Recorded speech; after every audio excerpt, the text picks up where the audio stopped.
जय हिंद दोस्तों, स्वागत है आप सभी का आपके अपने परिवार द लॉजिकल साइंस में। मैं हूं आलोक सिंह आतिश और आज के इस वीडियो सेशन में हम लोग बात करने वाले हैं ग्रुप डी साइंस न्यूमेरिकल के 5वें क्लास की। जी हाँ दोस्तों, इससे पीछे के वीडियो सेशन में हम लोगों ने ग्रुप डी साइंस न्यूमेरिकल का चौथा क्लास देखा था, जहाँ पे द्रव्यमान और भार से संबंधित बेसिक जानकारी को समझा था और फिर उससे संबंधित न्यूमेरिकल प्रॉब्लम भी करा था, जो कि आपके पिछले ग्रुप डी एग्जाम में पूछे गए थे। दोस्तों, आज के इस वीडियो सेशन में हम लोग अनुभार या आणविक द्रव्यमान की बात करेंगे, साथ ही सापेक्षिक आणविक द्रव्यमान और आपेक्षिक आणविक द्रव्यमान क्या होता है इसको समझेंगे, और फिर द्रव्यमान सूत्र इकाई की बात करेंगे, और फिर इन सारे से संबंधित प्रॉब्लम क्वेश्चन भी करेंगे जो कि आपके पिछले ग्रुप डी एग्जाम में पूछे गए हैं। मेरे मित्र ध्यान में रखिएगा, आप में से कुछ मित्र ऐसे हैं जिसको अनुभार निकालने में कंफ्यूजन होते रहता है। तो अनुभार निकालना बिल्कुल ही नुनुभार निकालने के समान है, यानी कि ये बिल्कुल ही केमिस्ट्री का आसान सा टॉपिक है। बस अगर आपको एक बार कंसेप्ट समझ में आ जाती है तो आप किसी भी यौगिक का अनुभार आसानी से निकाल सकते हो। तो बने रहिएगा वीडियो के अंत तक, वीडियो आपके लिए बहुत ही महत्वपूर्ण होने वाला है। साथ ही आपकी जानकारी के लिए बताना चाहूँगा कि आज के इस सेशन का जो भी न्यूमेरिकल क्वेश्चन है उसका PDF आपको कहाँ मिलेगी, ये हमारे टेलीग्राम ग्रुप से मिल जाएगी, जिसका लिंक मैंने नीचे डिस्क्रिप्शन में डाल दिया है, आप वहां से जाकर के ले सकते हैं। बहरहाल आइए अपने सेशन की शुरुआत करते हैं और देखते हैं एग्जाम रेलेवेंट क्या कुछ सीख पाते हैं।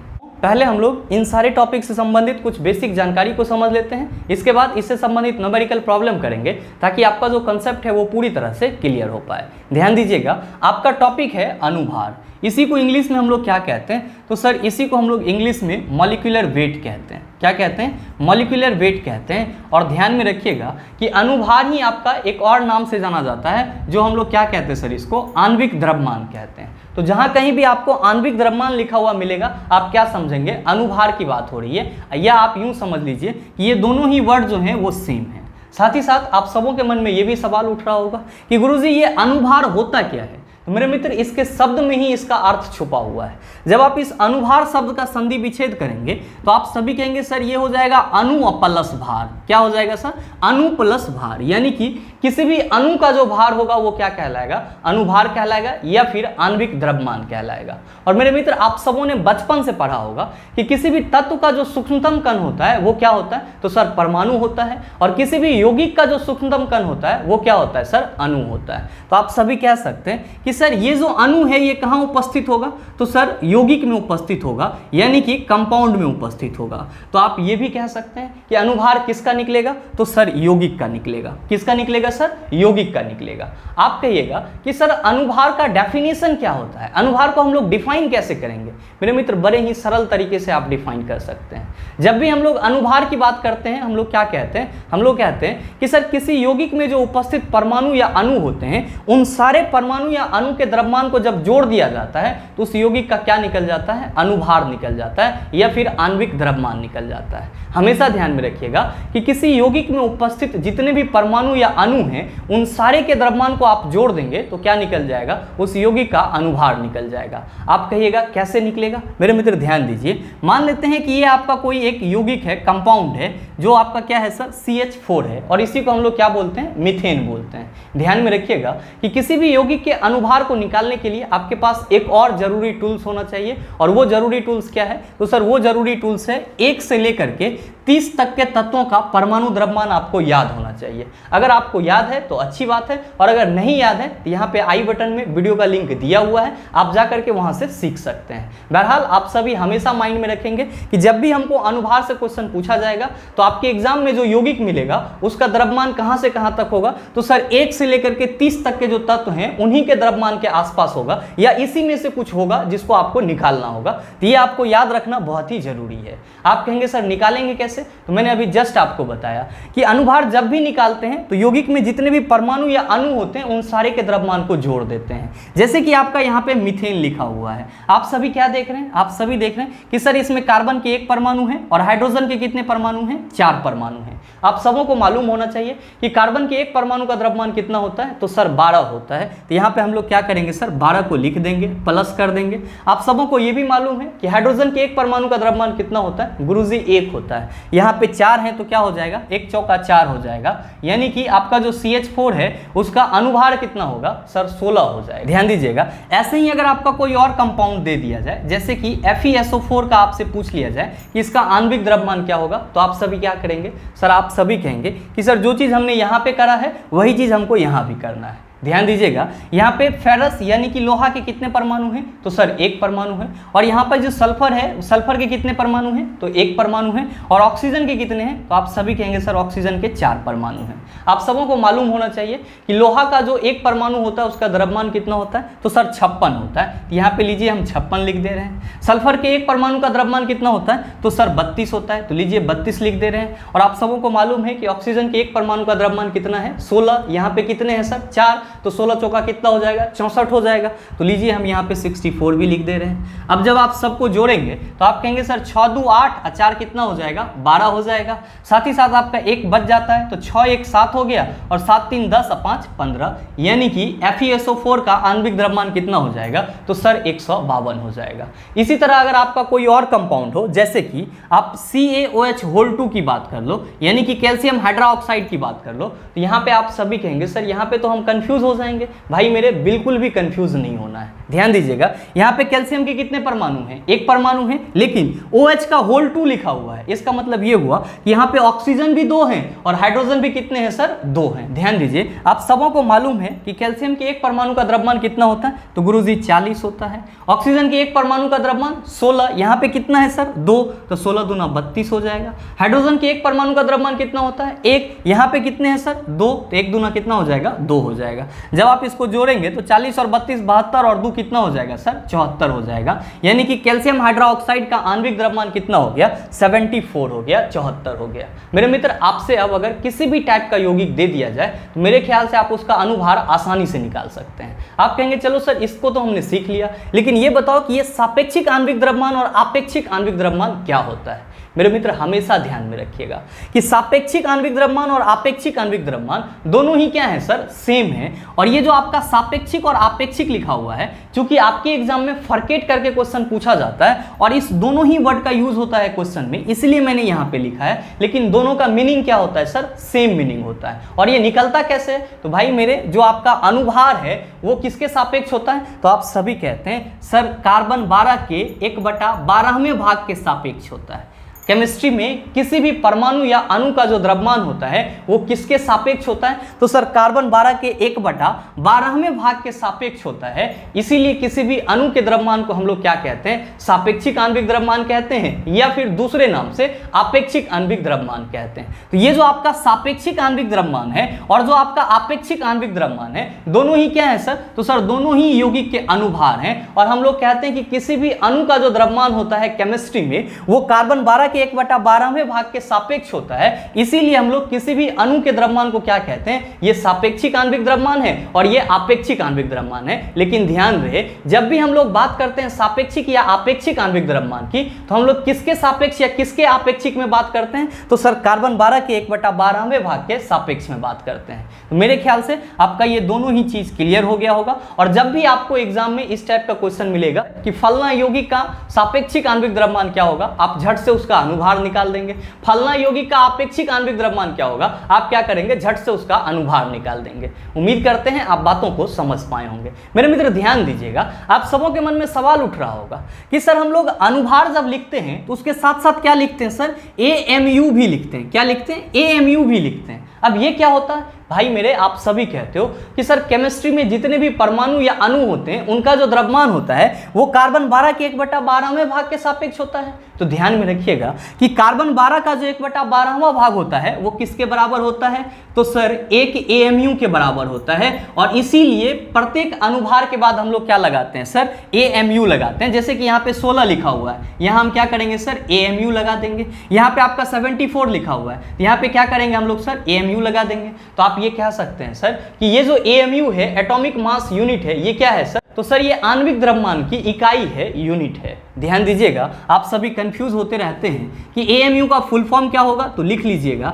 इसी को हम लोग क्या कहते हैं, एटॉमिक मास यूनिट कहते हैं। क्या कहते हैं सर, एटॉमिक मास यूनिट कहते हैं, या फिर हम लोग इसी को यूनिफाइड एटॉमिक मास यूनिट कहते हैं। क्या कहते हैं, यूनिफाइड एटॉमिक मास यूनिट कहते हैं। आपके एग्जाम में कभी कभी ये चीज भी पूछ लिया जाता है। या एक और चीज ध्यान में रखिएगा कि आपका जो 1 AMU होता है वो कितने के बराबर होता है, तो सर ये जो है आपका 1 डाल्टन के बराबर होता है। या आप आप कह सकते हैं सर कि एक एएमयू को 1 डाल्टन भी कहा जाता है, और हम लोग डाल्टन को किससे रिप्रेजेंट करते हैं, तो सर डीए से रिप्रेजेंट करते हैं। आप सभी कहेंगे कि सर हमारे एग्जाम में कभी कभी ये भी पूछ लिया जाता है कि 1 एएमयू में कितना द्रव्यमान होता है। तो मेरे मित्र आप सभी ध्यान में रखिएगा कि एक एएमयू कितने के बराबर होता है, तो सर एक एएमयू 1.66 इंटू 10⁻24 ग्राम के बराबर होता है। आपका जो एक एएमयू है ये कितने के बराबर होगा, तो 1.66 इंटू 10⁻24 ग्राम के बराबर होता है। आप कहेंगे सर यहाँ पे तो आपने ग्राम में बात करा है, लेकिन हमारे एग्जाम में केजी में पूछ लिया जाता है, तो क्या दिक्कत है भैया,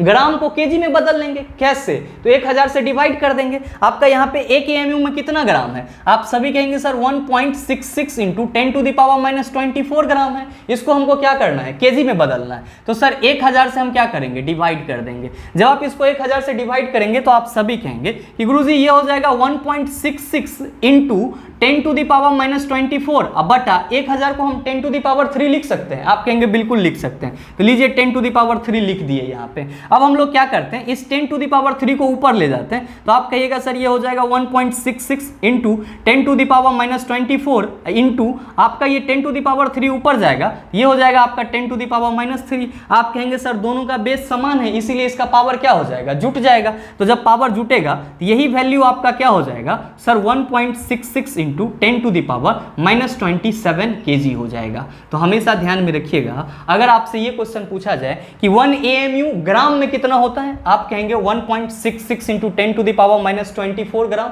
और अगर आपसे पूछा जाए कि केजी में कितना होता है, तो आप कहेंगे 1.66 इंटू 10⁻27 kg। मेरे मित्र उम्मीद करते हैं कि अनुभार आणविक द्रव्यमान या फिर सापेक्षिक आणविक द्रव्यमान या फिर आपेक्षिक आणविक द्रव्यमान क्या होता है, इसको आप बखूबी समझ पाए होंगे। आइए अब हम लोग बात करते हैं द्रव्यमान सूत्र इकाई की, फॉर्मूला यूनिट मास की। लेकिन उससे पहले अगर आप नोट डाउन करना चाहते हैं तो वीडियो को पॉज करके इन सारी चीजों को नोट डाउन कर सकते हैं।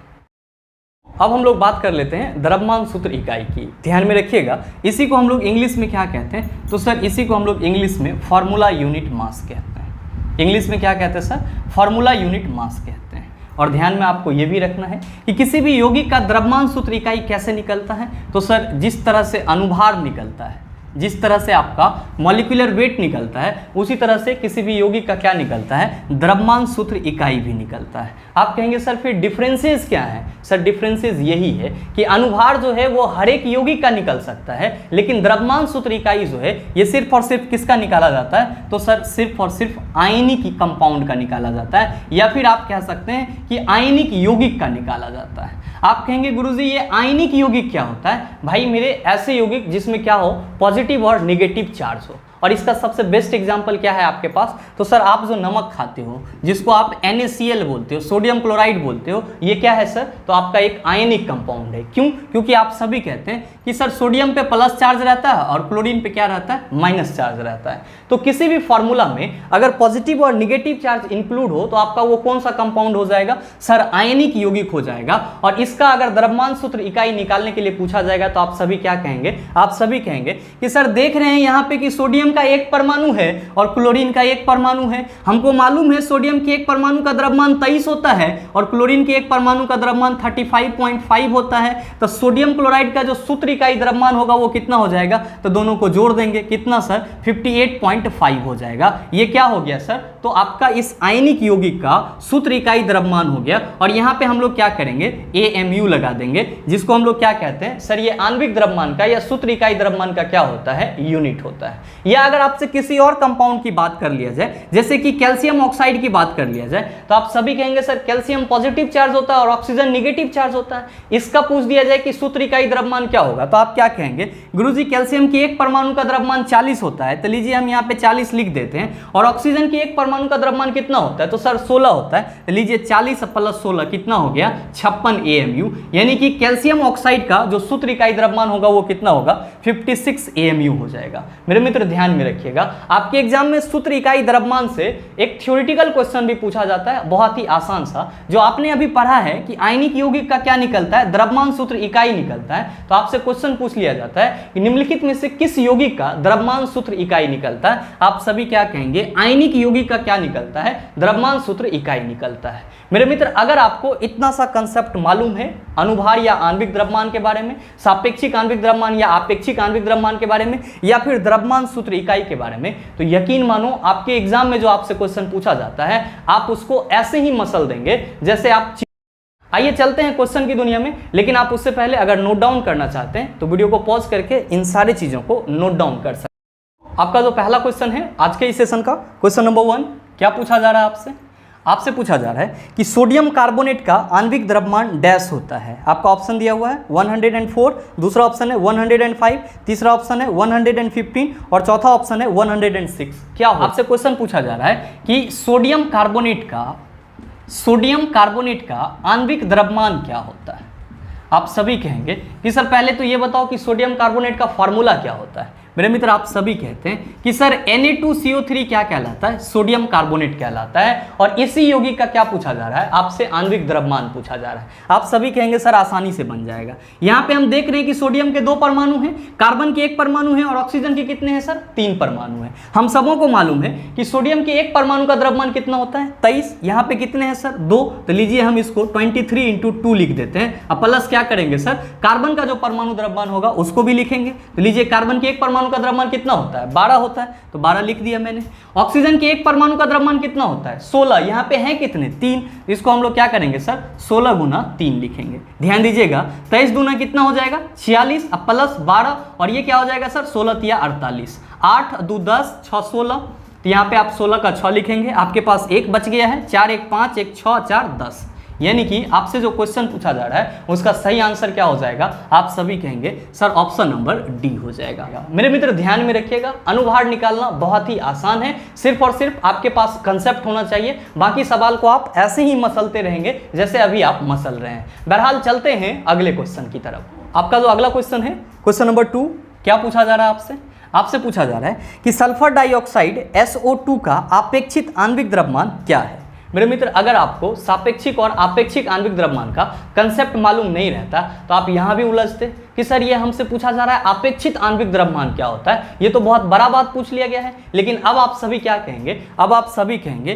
कि गुरुजी SO2 का अनुभार निकाल दीजिए, सारा चीज आ जाएगा। ध्यान दीजिएगा, सल्फर के 1 परमाणु है और ऑक्सीजन के 2 परमाणु हैं। सल्फर के 1 परमाणु का द्रव्यमान कितना होता है, तो गुरुजी 32 होता है। प्लस आप सबों को मालूम है ऑक्सीजन के 1 परमाणु का द्रव्यमान 16, कितना परमाणु है सर, 2 गो है, तो 16 दूना 32 हो जाएगा। 32 और 32 कितना हो जाएगा सर, 64 हो जाएगा। तो आप बताइए कि सही आंसर क्या होगा। आप सभी कहेंगे sir option number C is the right answer of this question. उम्मीद करते हैं समझ पाए होंगे। चलते हैं अगले क्वेश्चन की तरफ। आपका जो अगला क्वेश्चन है, क्वेश्चन नंबर 3, बड़ा ही आसान सा सवाल आपसे पूछा जा रहा है कि CO कार्बन मोनोऑक्साइड का सापेक्ष द्रव्यमान क्या होगा। भाई मेरे, इससे आसान क्वेश्चन और क्या हो सकता है। आप सभी कहेंगे कि सर सापेक्ष द्रव्यमान पूछा जा रहा है, मतलब इसका अनुभार पूछा जा रहा है। तो भाई मेरे कार्बन के 1 परमाणु का द्रव्यमान कितना, 12, ऑक्सीजन के परमाणु का द्रव्यमान सर 16, तो 16 और 12 कितना हो जाएगा, 28 हो जाएगा। सही आंसर क्या होगा, आप सभी कहेंगे sir option number A is the right answer of this question.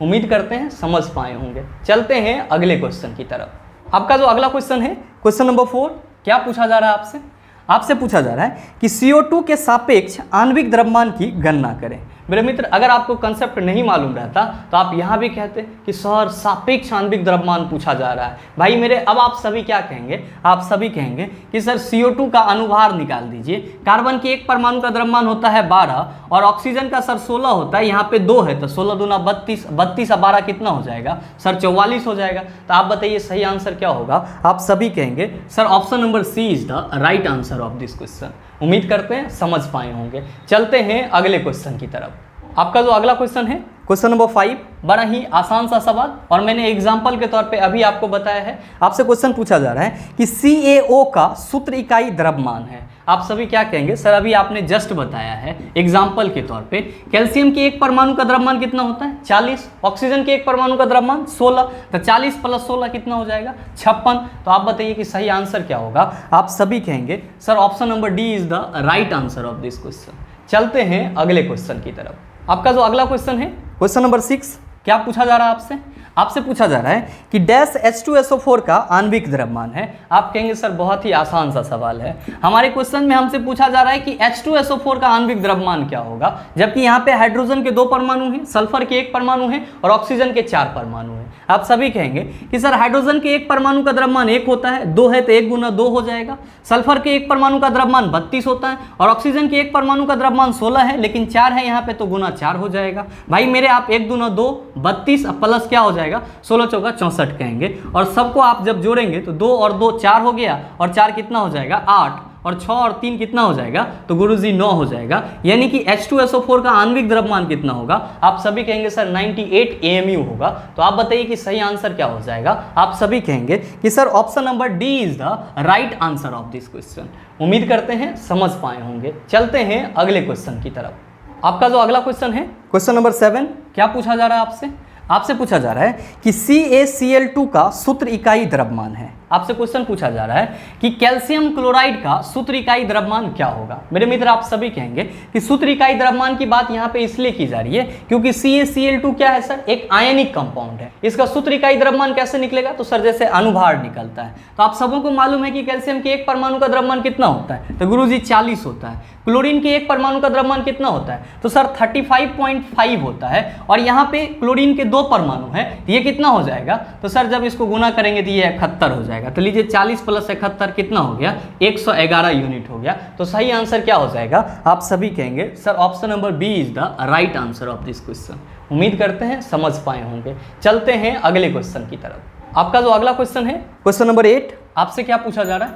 आपसे पूछा जा रहा है कि NaCl के इकाई द्रव्यमान का सूत्र डैश है। आपसे क्वेश्चन पूछा जा रहा है कि NaCl का इकाई द्रव्यमान का सूत्र, यानी कि इसी को उल्टा करके आप समझेंगे क्या, सूत्र इकाई द्रव्यमान क्या होगा। आप सभी कहेंगे कि सर अभी जस्ट एग्जांपल के रूप में इसको भी डिस्कस किए हैं। सोडियम के 1 परमाणु का द्रव्यमान कितना होता है 23 होता है और क्लोरीन के 1 परमाणु का द्रव्यमान कितना होता है 35.5 होता है। तो ये कितना हो जाएगा सर 58.5 हो जाएगा। तो आप बताइए सही आंसर क्या होगा। आप सभी कहेंगे sir option number D is the right answer of this question. उम्मीद करते हैं समझ पाए होंगे। चलते हैं अगले क्वेश्चन की तरफ।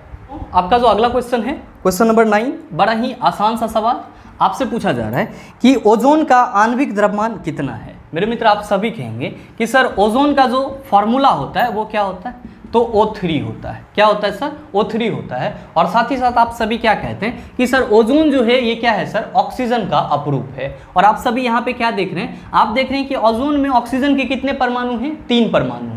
आपसे क्या पूछा जा रहा है, इसका आणविक द्रव्यमान क्या होगा। आप सभी क्या कहेंगे कि सर ऑक्सीजन के 1 परमाणु का द्रव्यमान कितना होता है 16, यहाँ पे 3 है तो कितना हो जाएगा सर 16 गुना 3, तो ये क्या हो जाएगा आपका सर 48 यूनिट हो जाएगा। तो सही आंसर क्या होगा, आप सभी कहेंगे कि sir option number B is the right answer of this question. उम्मीद करते हैं समझ पाए होंगे। चलते हैं अगले क्वेश्चन की तरफ। आपका जो अगला क्वेश्चन है क्वेश्चन नंबर 10, आपसे क्या पूछा जा रहा है। आपसे पूछा जा रहा है कि एक परमाणु द्रव्यमान की इकाई AMU किसके बराबर होती है। आप सभी कहेंगे सर अभी जस्ट आपने बताया है कि एक AMU जो है वो कितना के बराबर होती है, तो गुरुजी 1.66 इंटू 10⁻24 ग्राम के बराबर होती है। या अगर केजी में दिया हुआ रहे तो 1.66 इंटू 10⁻27 केजी के बराबर होती है। तो आप बताइए कि सही आंसर क्या हो जाएगा। आप सभी कहेंगे सर ऑप्शन नंबर ए हो जाएगा। मेरे मित्र उम्मीद करते हैं यहाँ तक के जितने भी क्वेश्चन और कंसेप्ट थे उसको आप आसानी से समझ पाए होंगे। अब इस टाइप का प्रश्न अगर आपको दोबारा दे दिया जाए तो आप उसको बखूबी सॉल्व कर सकते हैं। साथ ही साथ उम्मीद ये भी करते हैं कि वीडियो आपको अच्छा लगा होगा। अगर आपको वीडियो अच्छा लगा तो दिल से लाइक कीजिएगा और साथ ही साथ दिल से ही शेयर भी कीजिएगा। और हाँ, अगर चैनल पर नए हैं तो सब्सक्राइब करके बेल आइकन दबा लीजिएगा ताकि इस तरह के एग्जाम रिलेवेंट वीडियो का नोटिफिकेशन सबसे पहले आपके पास पहुँचे और आप उसका भरपूर फायदा उठा पाएँ। मिलते हैं फिर अगले वीडियो सेशन में, तब तक के लिए best of luck. Thank you, have a nice day.